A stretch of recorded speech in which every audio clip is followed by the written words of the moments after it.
Salut à vous partout, vous êtes Tosan de la Nzambe toujours. Ndenge na lobaka na bino toujours esengeli Tosan de la Nzambe. Oyo nyo sezo pema esengeli Tosan de la Nzambe. Ezala ozana nyoza wapi, en tout cas pe moza nango ya nango ya yote za Nzambe. Tosan de la Nzambe c'est un concept, une émission socio-culturelle consacrée à la culture chrétienne. Nous sommes là pour vous. Partout vous êtes vraiment bino ba bosungaka biso. Boza ko aimer, bozo komela biso, en tout cas Nzambe apambola bino na yebi partout bolandaka toujours émission na bino nazana bino longo.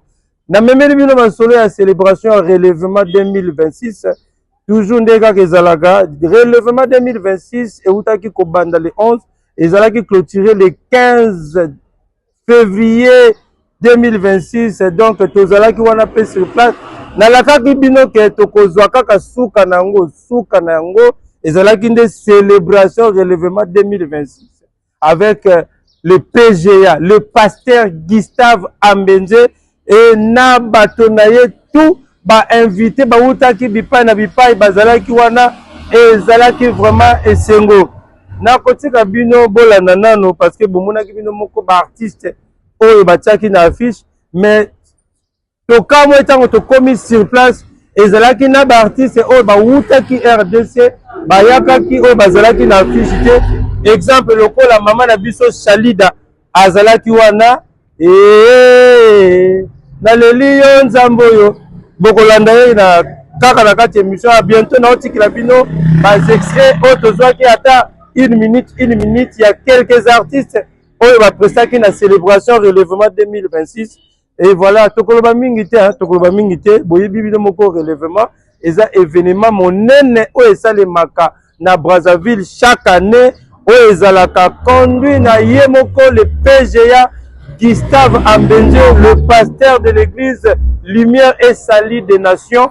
Vraiment nzamba pambola ye na kosalaka ba événement ya boye nakoloba mingi te oyo ke ngala lobalanga mingi te mais nazotika bino nanu kolanda moi ba extrait oyo ya ba mouvement ndenge esplanade ya palais de Congrès ezalaki bouger vraiment na sœur na biso Shalida oyo ya RDC et puis ndeko na biso Rodrigo Banda ya Brazzaville bino boyebi le kumitema et David Ize azalaki pe wana et le docteur Emmaïs Bokope azalaki wana vraiment natiki bino la sœur Nadège Avouno aussi mais tozwaki bango tout moi quelques extraits oyo il y a quelques artistes oyo biso toyaki kokuta bazo prester natiki bino bolandango et puis to se retrouver juste après to continuer toujours na relèvement 2026 c'est parti.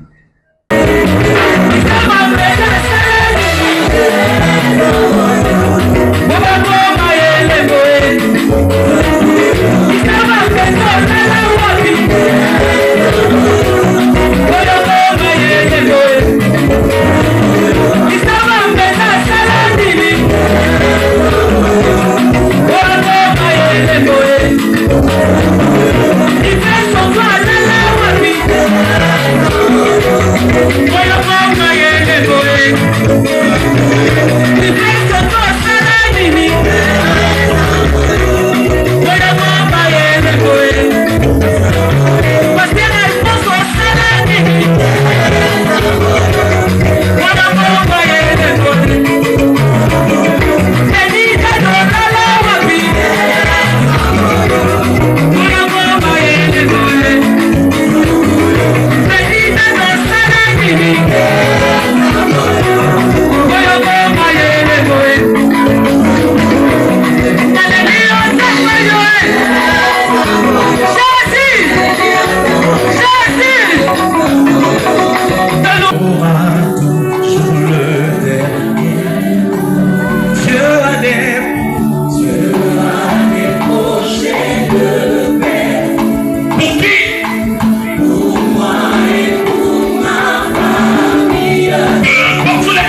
I'm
Merci na Roger Ilo oyo na sima caméra ozo sunga biso. Merci pour na ba image et voilà to kolanda wana nde ba extrait oyo tozwaki na clôture ya relèvement 2026 oyo bengamaki célébration relèvement 2026 et salemaki na esplanade ya palais de congrès. Bino bomoni ndenge batu babini basepeli batu bazo sanjola nzambe vraiment ndeko na biso David Ize boyoki bomoni ser na biso Shalida et puis ndeko na biso Rodrigo Banda toleki lisusu eloko moko tokamwe vraiment eza rare tout le monde a biloko a boye en public en pleine campagne d'évangélisation en pleine célébration.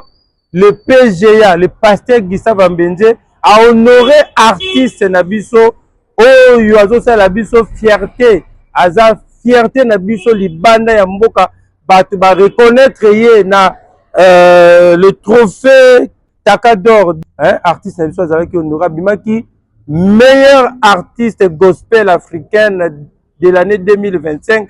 Donc ça là qui plaisir au monde le pasteur Gustave Ambenje aye ko honoré ye asengi même na bato oya motema malamu ba ya ko soutenir ye et sur place moto atelemaki pona ko kotande ko na biso studio mais nazotika mno bola kaka extrait oyo ya maloba ya pasteur Gustave Ambenje ndenga zalaki ko honoré pe a présenter trophée wana et pas ya bato ke ndenge nini biso moko ba artiste na biso tozo reconnaître bangote biso moko mais libanda nde bazo ye babango tala ndenge ndeko na biso Jaurès Livula ndenge asali fierté na biso libanda atoki trophée oyo vraiment tolanda na extrait oyo yena Mosai na Nzambe Gustave Ambenje to continuer émission na biso. Je lui ai écrit. J'étais très loin d'ici. J'ai dit, tu vois fils, cette chanson, à partir de cette chanson, on parlera de toi au-delà de notre pays. J'étais en Europe. Il ne m'avait pas appelé. Je suis tombé juste sur cette chanson. Ma famille, là où on a chanté ma famille. Dieu de ma famille. J'ai écouté, j'ai réécouté, j'ai réécouté. Je sentais des choses dans cette chanson. J'ai dit, est-ce qu'il comprend ce qu'il vient de faire? Et je ne l'ai pas vu depuis un moment. Quand on s'est vu, je lui ai encore dit. Et j'étais assis un jour à la maison. Je tombe sur une vidéo où il est en Afrique de l'Ouest, où on l'a invité en Afrique de l'Ouest. Je ne peux pas le cacher chez Papa Karambouli. Ah oui, il faut ça. Et là-bas, au Burkina Faso aujourd'hui, il n'y a aucune personne qui ignore le frère Jaurès. Je vous dis la vérité. Non, c'est vrai. Au Burkina Faso, quand il arrive à l'aéroport, on vient l'attendre comme on nous attend, nous les pasteurs. Il passe à la chaîne nationale. Il donne des enseignements là-bas sur la grâce que Dieu lui a faite. Il n'y a pas longtemps ici, il était au Tchad. Là-bas, il passait encore à tous les médias. Il a fait une école. Je suis, hein. C'est pour dire qu'on a des yeux fixés sur vous. Amen. Et quand il sort de tout ça, à l'extérieur, on le reconnaît. On lui donne un trophée pour reconnaître la grâce qu'il porte. J'ai dit, mais Seigneur, qu'est-ce que nous avons ici pour ne pas voir ce que Dieu nous a donné? Pourquoi on est comme ça? Donc je prends juste cet exemple pour nous demander d'ouvrir les yeux. Nous demandons ce que Dieu nous a déjà donné. Dieu ne peut pas ajouter si on ne reconnaît déjà pas, si on ne lui rend pas des actions de grâce pour ce que nous avons déjà.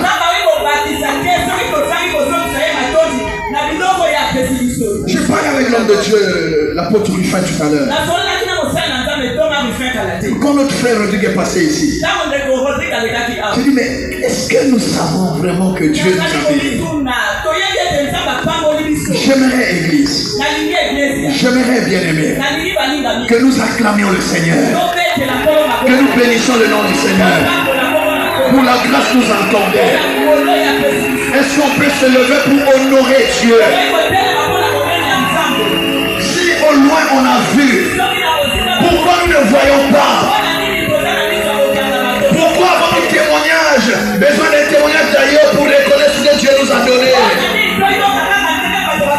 À partir d'aujourd'hui, j'ajoute ma prière à toutes les prières qui sont faites sur toi. Si Dieu me reconnaît comme son serviteur, Jaurès, tu ne seras plus la même personne. Au nom de Jésus-Christ. Que Dieu te bénisse. Nous acclamons le Seigneur. Il a reçu cette distinction. C'est important, la reconnaissance. Ça motive. Ça motive. Il a été élu, je lis ici, meilleur artiste gospel de l'année 2025. C'est pas lui qui s'est attribué ça, non. On lui a décerné ce prix. Meilleur artiste gospel africain. C'est écrit. Nous te reconnaissons comme cela. Alors, sois au niveau de Dieu t'aime. Monte encore. Va de l'avant. Brille encore. Au nom de Jésus. Personne n'éteindra ta lampe. Au nom de Jésus. Tu as parlé tout à l'heure de tout ce que les hommes disent. C'est Dieu qui a le dernier mot. Alors marche avec le mot de Dieu. Nous te bénissons.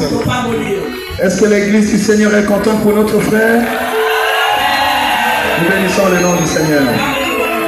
Et les jours qui viennent, je prie.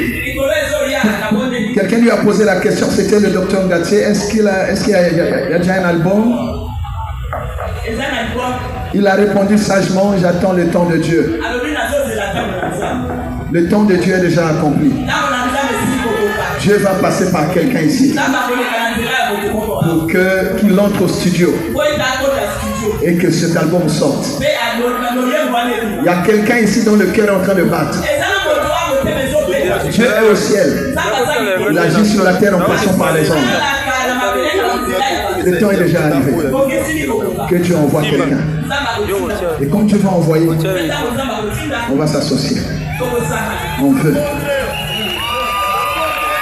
Et voilà, trophée Takador et Salamaki na Abidjan, la Côte d'Ivoire, et pas Iwapi, Ndekonabiso, Jaurès Livula, Azalaki vraiment honoré, vraiment Azalaki Kitoko, et les cas 2025, Ndazaki trophée na Oyo, Bomoni. Et voilà, Nazo Tikabino Bozwa, Yemoko, lauréat, il y a Takador, Abidjan 2025, Yemoko PC Laki, Toyo Kaye, tout se retrouver juste après.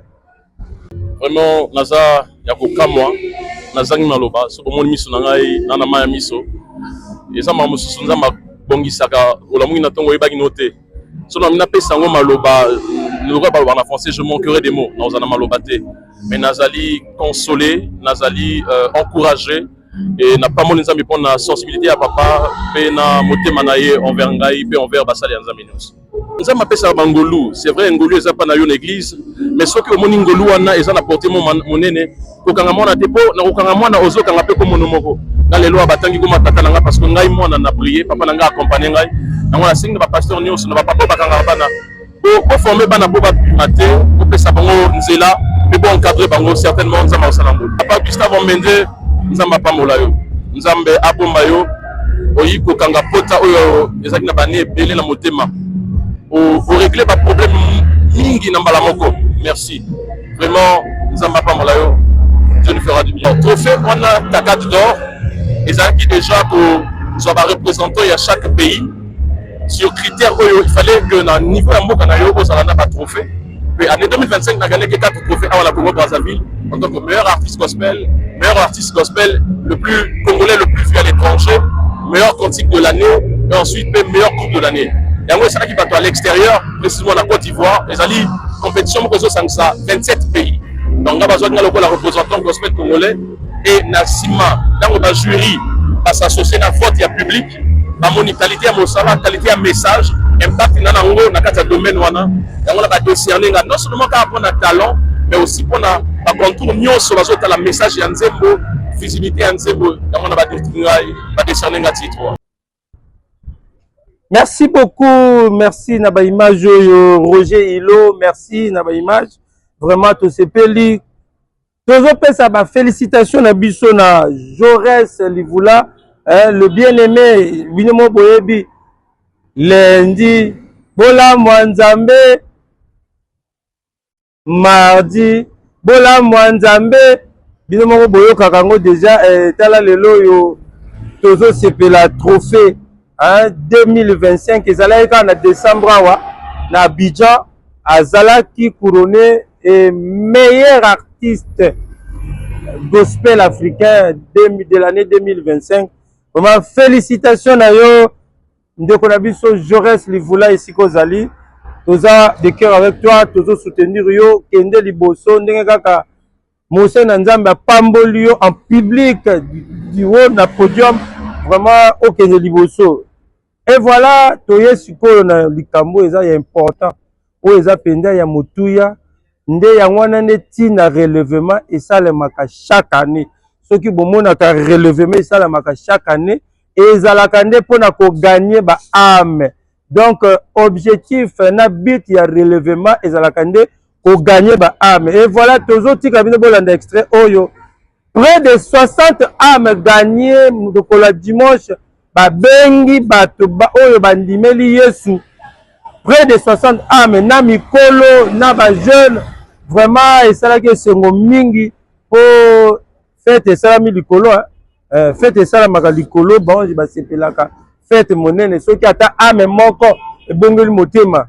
Mais botala résultat oyo relèvement esali na ko gagner ba âme, vraiment Nzambe apambola mingi Mosana Nzambe toujours le PGA, le pasteur Gustave Ambenze de l'église Lumière et Salut de la Nation, Nzambe apambola ye na ko gagner ba âme oyo.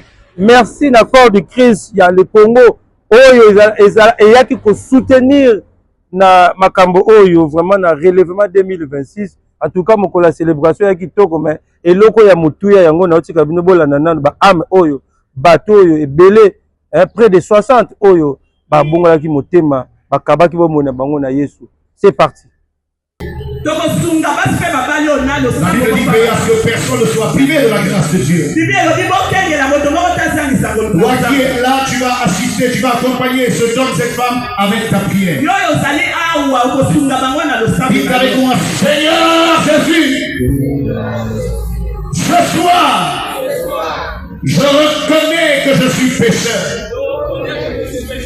Et que si je mourais dans cet état, ma place devait être l'enfer. Mais ce soir, ce dernier jour du relèvement, je viens à toi, Seigneur. Je te demande pardon pour mon incrédulité, pour toutes mes iniquités. Je t'ouvre mon cœur et je te reçois ce soir comme mon Seigneur, comme mon Sauveur. Chrétien, politicien chrétien, à cause de ton sang sur eux, qu'ils soient gardés. Je prophétise sur leur vie qu'ils ne seront jamais perdus. Aucun de eux va tomber ni à la droite ni à la gauche. Aujourd'hui, ils sont dans la foule. Demain, on verra leur visage un à un. Les cachots passent à dîner à Tana Massi, les cathos. Voilà Satan et Miliade. Aucun de eux va quitter ce monde sans que Brazzaville puisse entendre son nom. Relèvement 2026 n'est pas relèvement 2025. Relèvement 2026 n'est pas relèvement 2025. Le fruit qui sont sortis de cette relèvement, chacun de eux porte un mandat. Un mandat qui va secouer le fondement et la fondation de ce pays. On va entendre parler de vous. On va entendre parler de vous. Le jour où vous allez parler de votre histoire, vous allez dire, tout a commencé quand le bishop Gustave a organisé relèvement 2020. Aujourd'hui, marque votre deuxième date d'anniversaire. Et la meilleure date d'anniversaire. Parce qu'à partir de le lever des soleils de demain, une nouvelle vie commence pour toi. Alors Seigneur, regarde-le. Que leur nom soit écrit. Et qu'une nouvelle destinée soit écrite pour eux. Une vie fructueuse. Une vie d'impact. Voici notre bénédiction. Voici notre déclaration. Au nom suprême de Jésus. Vous ne serez pas des mauvais enfants. Vous ne serez pas des mauvais enfants en Christ. Vous serez des types d'enfants qui amènent la joie dans le cœur de ton père spirituel. À cause de cet événement, Dieu vous place dans une nouvelle famille. Et dans cette nouvelle famille, vous allez ajouter votre saveur. Alors toute saveur dans votre vie qui est morte est relevée et revient à la vie. Au nom puissant de Jésus. Merci Seigneur pour cette grâce, cette opportunité de faire partie d'une nouvelle famille et d'apporter sa saveur. Amen. Au nom puissant de Jésus. Amen. Peuple de Dieu, est-ce qu'on peut se tenir debout et célébrer le Seigneur pour la véritable raison pour laquelle nous avons dépensé des millions pour organiser relèvement, pour la raison pour laquelle nous avons pris cet espace, chanter et danser. Si ceux-là ne sont pas venus, toutes notre chansons, tout ce que nous avons fait est complètement inutile. C'est pour eux que nous avons fait ça. C'est à cause de eux que nous avons fait ça. Est-ce qu'on peut se tenir debout et bénir le Seigneur? Et voilà, merci Bolandi, Bomoni, extrait Oyo, Yaba Am, Oyo, et Kabaki Bomo, Inabangola, Kolo Yesu, Nde, Yangona Tina vraiment, ya relèvement, Kobimisa Ebele Yambongo Boye, Kosala événement ya Boye, za blague te.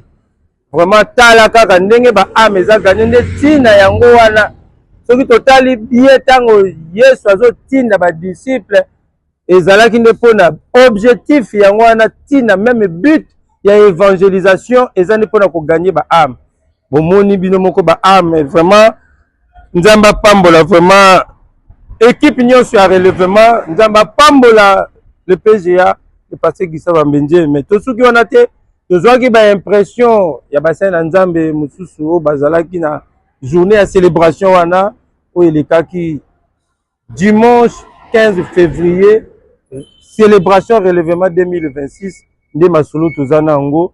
Je vous rappelle to landana no ba impression oyo bande kona biso ba pesaki bassin na nzambe ba pesaki et tout se retrouver juste après. Les impressions sont toutes bonnes parce que dans ma demande ici vraiment tout le monde l'a tapé. En tout cas, Moussa et l'équipe bien, ambiance Zala Bobo, vous pouvez les constater. Dans l'ensemble, il y a un second, il y a un salaire, il y a un présence en Zala. Alors, pour la pasteur Gustave, on a aussi la caca, Djamba Tilaye, à protéger pour la vision monnaie à l'économie. Après, je suis un moyen à fournir un télébélé, le bon ensemble à l'économie, pour que à chaque fois, à chaque édition, il y ait toujours ma camozo comme Tabatou, innovation, ensemble, pour que programme oyo ekobaka na kopambola bana Nzambe. Nabariki Mungu, tunashukuru Mungu. Mungu ni munene. Mungu iko Alfa Omega, anatufurahisha mwa hii circumstance, anatubariki,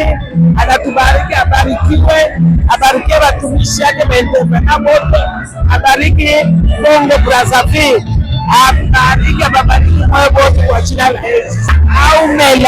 Aumela seko na Nzambe oyo atombola akende kocho anataki na kabel babika bakaba kwa solution bakaba malade babika akakukitoko nyosho ya Mungu eutana Nzambe na kati ya Et voilà, nakotika bino bolanda yemoko le coordonnateur événement, le pasteur Béa Morabanza, il y a église La Répatance, yemoko apeselaki alobaki bakangaki ba église na bango corps du Christ nyonso presque ya Brazzaville baye ko soutenir événement oyo ezalaki malamu. Vraiment tolanda eto se retrouver juste après. Précieuse satisfaction totale le Nzambe oyo apesaki etinda na mosala na Gustave pe apesaki période propice oyo sengelaki asangisa bato et que Nzambe wana répondre favorable à simi mitema ya bato baye ko participer na activité ezala na conférence ezala na campagne d'évangélisation. En tout cas, tous a vraiment satisfait na Nzamba Salina biso elongo. En tout cas, message oyo na pesi na tata langa ya Molimo Gustave Mbenze eza que mokumbo Nzamba pesi ya ko organiser le lenga ba événement oyo ba bengi relèvement ce qui au tali définition nango eza bongo au tali bisaba oyo baza ya kokuya mokumango eza makasi mais eza facile na Nzambe. En tout cas tozomona ba jeune oyo pe ba papa oyo bazalaki vraiment ya kokoya à travers édition à relèvement pour changer manière na banga komona makambo. Message on azali kopesa na ye alemba te akanga matoi akumba mokumba na ye lolenge Nzambe alingi akumba eloko pousseke biso to kanga ba église eza bongo conviction ko croire na makambo oyo Nzambe atie na nzela mosali na ye. Tozo croire que relèvement oyo et apporter que ebele na ba ministère na biso toza na bana oyo tolobaka bango makambo mais ba yoka kango lolenge mosusu mais na relèvement qualité ba orateur oyo ba uti bipai bikolo ebele tomoni bo orateur ba uti ki RDC ba uti Côte d'Ivoire mais ya biso moko ya mboka awa qualité ya orateur na rendement na ma elobami de comprendre que il faut que mes makabana pour être bakola ka pour ça conférence d'édification ou pesa na makasi. En tout cas église on a za okamba comme na église La Répandance on a za pasteur visionnaire mais ça pour sous option ya pasteur Gustave Mbenze relation spirituelle au kaba sakisa biso nous avons na mayanga ni mardi pe jeudi batona ba culte d'enseignement bâtiment on a ba culte d'adoration nous avons un événement moko chaque année au babengi Bekesa et ça la marabongo à partir du mois de mars année oyo déjà du 26 au 29 mars n'esplanade de la télé ya Congo télé Congo ya Congo et au sala mabongo kuna thème ya campagne d'évangélisation keza tout à coup na sima wana tebi nini Nzambe akoloba na biso te akosala na biso te po ezotalisa ke mouvement moko ekosalama na période wana oyo lola ekose glorifier Nzambe akose glorifier à travers puissance ya kombo na ye bato dele bakomona loboko na Nzambe nalobi na bandeko oyo baza na bozwi. Il faut pas comprendre que bozwi Nzambe atie na disposition na bango eza pona mabumu na bango te eza pona bandako na bango te. Alors nzamba bénir ke pona ndako na yo te, nzamba bénir ke pona libota. Alors komona ba pasteur Gustave kotia mosolo ebele na évangélisation na ba conférence pendant que azose la bénéficité. Les abons kotalisa que ayebiti na nini nzamba établir ye. Ayebiti na nini nzambe apesi ye bozwi yango. Kobosana te que position à moto est déterminée que maïnza mazo c'est la pona ye. Alors na sengi na basala nzambe ezala bato basana bosui ba participer le ba participer ke kaka na makambo oyo koiko apporter bango royaume te ba participer ke mingi na makambo lolenge oyo yango ne moto eko pa apporter longévité, protection pe bénédiction na bomo ina ba. Merci beaucoup na ba image Roger Hilo nzamba pambola yo, merci na caméra et merci beaucoup na bino nyonso bolandaka biso to sandola nzambe toujours juste nazo rappeler bino que tozalaki na relèvement 2026. Relèvement 2026 c'est un événement où ça ya chaque année et bandaki le 11 tu le 14 et clôture ya relèvement ko ça le masiko yonde le 15 février 2026 n'esplanade ya palais de congrès bolandi ba image bino moko bomoni ndenge nini eleki vraiment eleka kitoko na ba âme oyo ba gagné vraiment près de 60 âmes vraiment nzambe apambola initiative oyo vraiment pambola le pasteur Gustave Mbenje pour initiative ya relèvement et to sengi yemoko pe alakaki yango déjà hein boyoki bino mona ba image alaki 2027 aussi relèvement comme ça déjà na ba image anovaki yango bolandi nenga lobby et voilà to souki pona lelo vraiment tozo continuer na bino toujours na loba na bino to sandola nzambe un concept pour vous hein une émission consacrée à la culture chrétienne, une émission socio-culturelle et tozo na pona bino partout aux ali benga biso tokoya même ba direct soko lingi to sala ba direct na culte to salaka tozo na pona bino et voilà merci na ndeko na biso oyo asungi biso pe na kati émission oyo kombo na ye Mesna Mabiala nzambe apambola yo mingi nazanga te toujours kopesa pasteur na ngai oyo ya église Rehoboth Tabernacle Christian Omar Massamba le pasteur nzambe apambola yo. Merci beaucoup na ndeko na biso Ndala Ivan oyo alandaka biso asinele biso alobi frère nga nalandaka bino toujours voilà yo po alandaka biso mais bakombo eza tellement ebele mais lelo tokanisi na ndeko na biso Ivan Ndala nzamba pambola yo bisika ozali et merci na bino tosukisi mpo na lelo tokutani prochainement.